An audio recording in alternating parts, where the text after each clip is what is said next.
Bapaknya di mana nih? Kok nggak ada ya?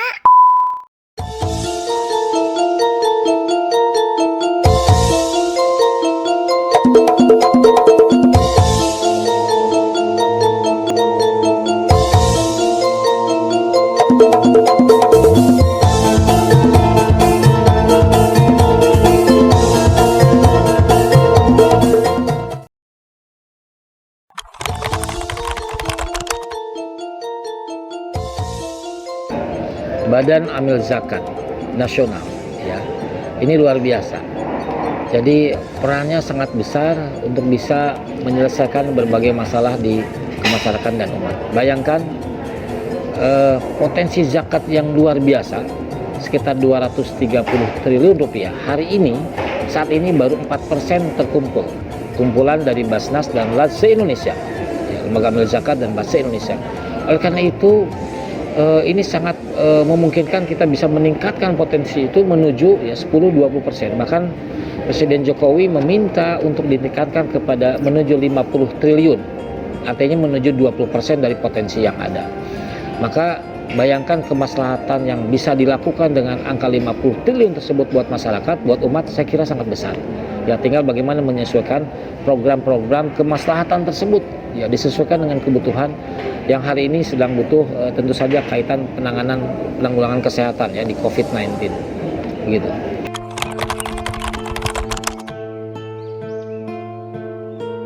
Nah, salah satu yang kita rasakan hari ini adalah bagaimana umat terpuruk, ya, akibat adanya pandemi COVID-19, betul ya. Nah, karena itu kami punya program bagaimana, ya, menangani dampak dari pandemi COVID-19 ini dari sisi ekonomi. Oleh karenanya, ya, kami akan membantu usaha-usaha kecil, ya, khususnya usaha kecil yang sekarang terdampak dari pandemi COVID-19 ini dengan bantuan-bantuan yang sudah mulai kami jalankan sejak seminggu 2 minggu yang lalu, ya, se-Jawa Barat.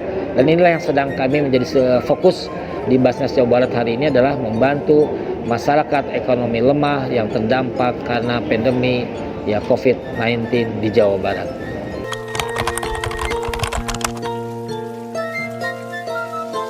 Perlu difahami bahwa tugas untuk bisa menyelesaikan problematika umat ini adalah bukan sekedar Basnas tapi juga Lembaga Amil Zakat.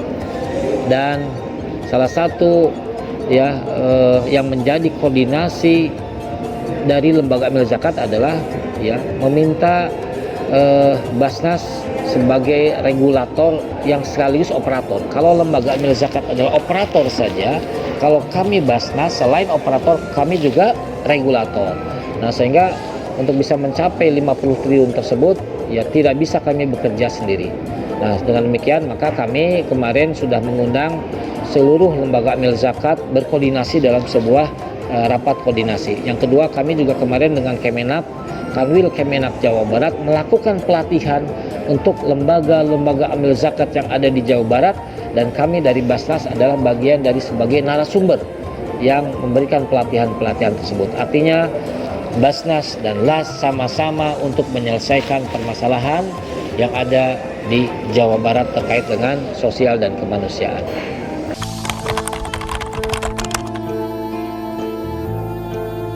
Yang menjadi salah satu kunci memberdayakan masyarakat adalah bagaimana tujuan zakat itu sendiri adalah merubah mustahik, memindahkan mustahik menjadi muzaki. Maka kami sebagai regulator menyarankan kepada pelaku-pelaku organisasi pengelola zakat di Jawa Barat khususnya agar penyaluran dana zakat itu lebih dioptimalkan, ya, lebih diutamakan, lebih diprioritaskan untuk program-program pemberdayaan, ya, bukan program-program hanya distribusi konsumtif biasa, tapi pemberdayaan, sebuah program yang bisa merubah mustahik menjadi muzaki. Itulah yang ditekankan oleh Basnas, ya, kepada seluruh organisasi pengelola zakat di Jawa Barat.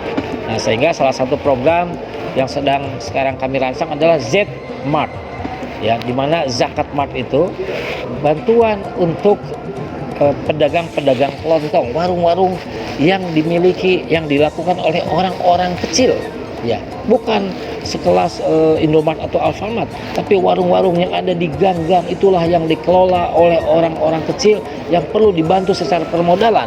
Nah, Basnas hadir untuk membantu mereka, baik dari sisi keuangannya dan juga dari sisi bagaimana mengelola warung-warung tersebut, sampai kami sekarang sedang memikirkan dizinya, distribution centernya. Inilah salah satu karya Basnas hadir membantu usaha-usaha warung-warung yang ada di pelosok-pelosok dengan nama Z-Mart, Zakat Mart.